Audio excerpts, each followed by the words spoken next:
Please. Please. Oh.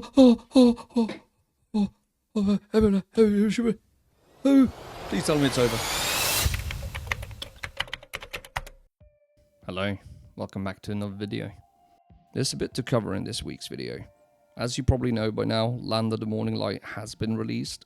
As you can probably imagine, there's been quite a lot to do with not just the quest line but also the adventure journals alongside the boss rushes. However, before we do get on to that, I would like to quickly mention 80% of you are still not subscribed. If you do enjoy my content, please do consider subscribing. It really helps me out. But yeah, on to the video. What's happened this week? Well, quite a bit to be honest.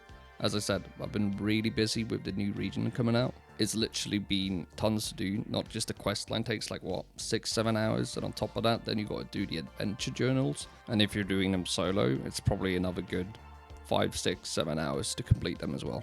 But yeah, we'll get on to the Land of the Morning Light in a bit here. I like to keep my videos in order, and by order I mean what you see at the start of my video is what happened on Saturday, and what you're seeing at the end of the video is what happened on Thursday, Friday, which is normally when I start editing my next video. But yeah, I started this week at Trolls actually. I was live streaming and I just made a poll and people could vote where they wanted me to go and grind.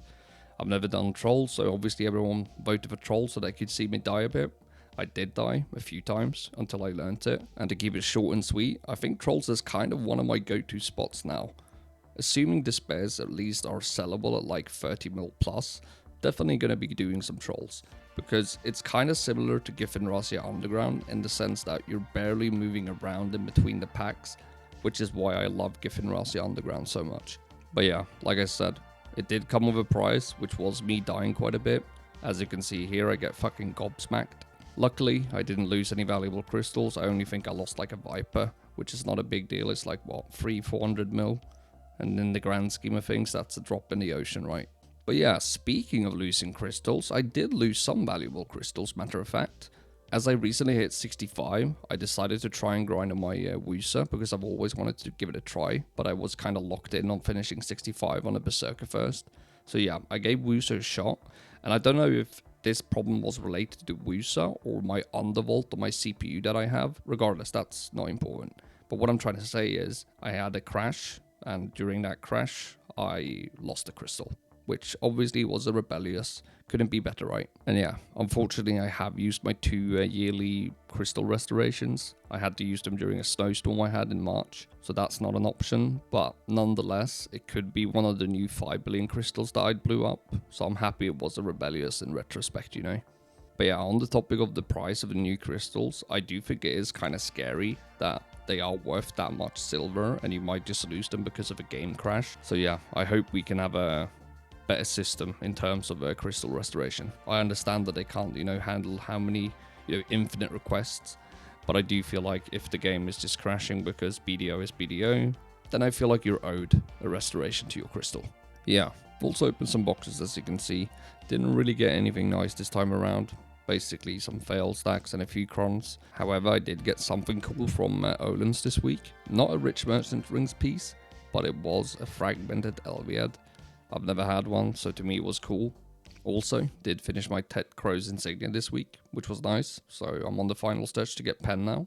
Even if you're not interested in the insignia, please do it for loot scrolls, it's really good. We're chilling right now, actually.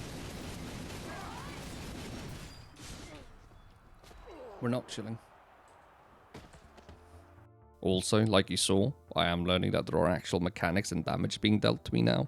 It's not that big of a deal, but it caught me by surprise just then. But yeah, I think it's more than high time to move on to Land of the Morning Light.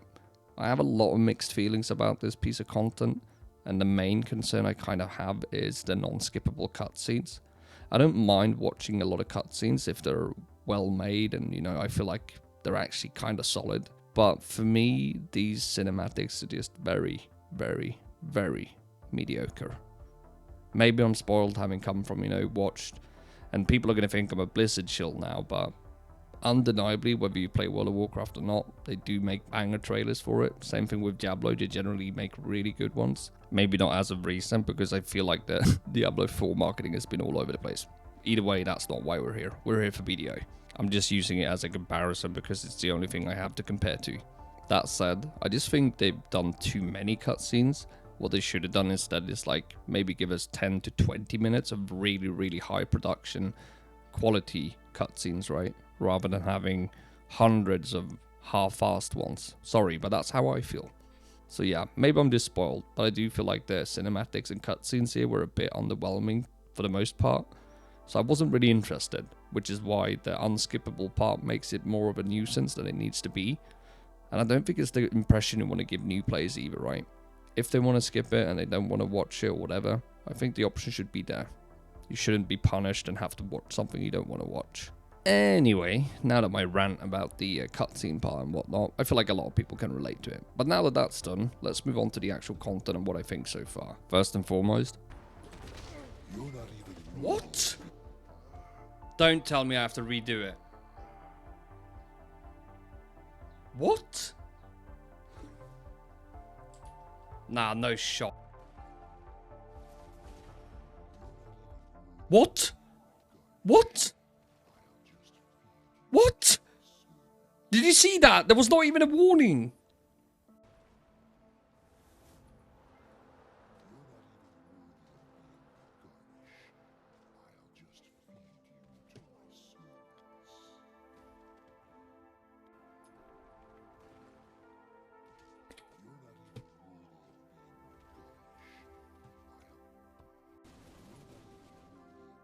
No circle, no nothing. Like nothing. Nothing. Nothing. There's nothing. There is nothing. I'm losing it. I am losing it. There's nothing. It didn't even do 2 red ones now. I don't understand. I died in the cuts. I couldn't move. I died in the cutscene. I literally died in the cutscene. Please don't die. Please don't die.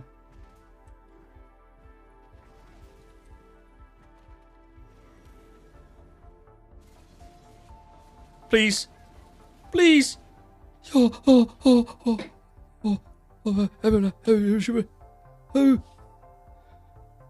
Please tell me it's over. We did it, boys. We did it, boys. Right. Actual fucking baboon, man. Yeah. Mental breakdowns aside, back to where I was. Boss rushes, amazing content. It is so much fun and something so reinvigorating in the PvE aspect of BDO. We're all used to just grinding endless circles in this game, right? And more diverse PvE content, like we got dungeons, you know, we now have boss rush. So now we have a bit of diversity and variety to what we can do in BDO in order to make our money and whatnot. Now, we have hit the nail on the head, but not quite. We missed just slightly. It isn't enough content. Well, I mean, you can more or less endlessly do it, right?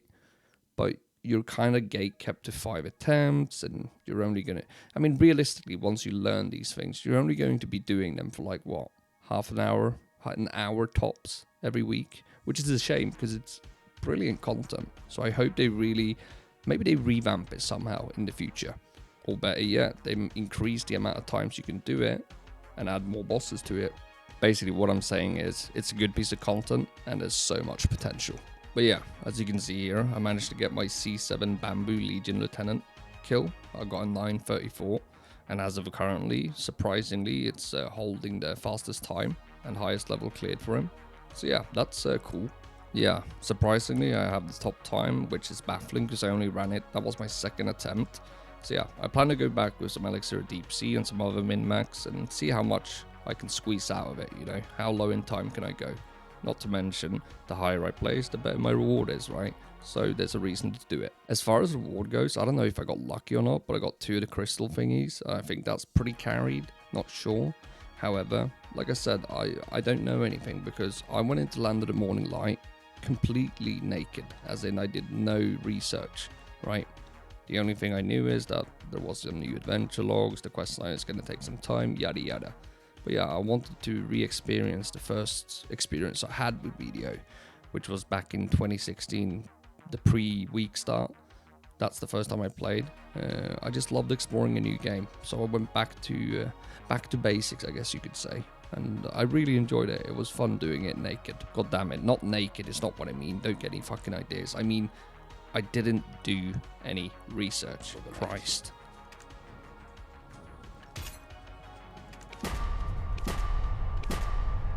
Gulag. Would you eat pigs, are you? Seems like a rather...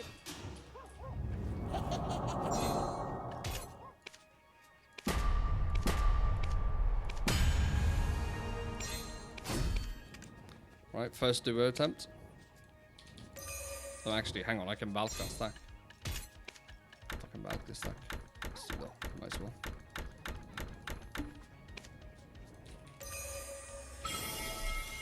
TY Bravo, hey. My pleasure, my guy. That's probably the freest duo I've ever made, to be honest. Hey, we take those. We take those.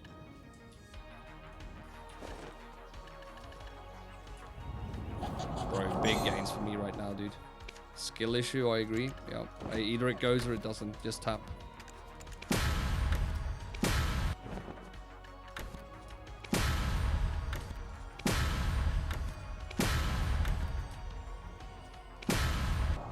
Bonk.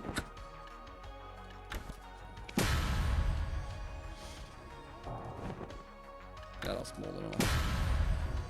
Also, I did make some of the new Hoom crystals because I got 2 of those to make them. And you can actually run 2 of those and 2 of like normal hand Hoom. And the set bonus of 4 set still triggers, so that's pretty nice. But yeah, another week of BDO done. This is a refresher of what my gear looked like before this week started. And this is it now. Thanks to the +1 AP, we did hit 305 Qtum without having to invest any Caphras into my Qtum. And yeah, one tap the Duodons, couldn't ask for better RNG, C17 Uragons, which is really nice. So now we're actually officially 700 plus gear score, which feels really good. I feel like I've hit a milestone that I wanted to hit. As for now, I think the plan is to look towards Pen Narc swaps, but before I do that, I would like to hit Pen Blackstar, just so that I don't lose 305 Qtum for PvE purposes and whatnot. Because yeah, hitting Pen Blackstar would put us at 311 Qtum, so then I could easily swap to the Pen Narcs without having to sacrifice my 305 Qtum. But yeah, in terms of what the plan is and what order we're taking in terms of upgrades coming from here, I'm just going to do what I feel like and what comes to me naturally, right? I'm not going to really like set it in stone what I'm going to do. I know today's episode is a bit longer than usual. Naturally, with new content, that's probably going to be the case, right? And don't get me wrong with the rant about the non-skippable cutscenes and whatnot. It was a bit annoying, but I've really enjoyed the new content, and I hope you guys do as well. But yeah, I do think it's healthy for us as a community to give our feedback and our honest opinion of what we think and what needs to be improved. That way we can always strive towards having a better game at the end of the day. Anyway, I'm not going to rant for much longer. I hope you enjoyed today's episode. I'll see you in the next one. Peace.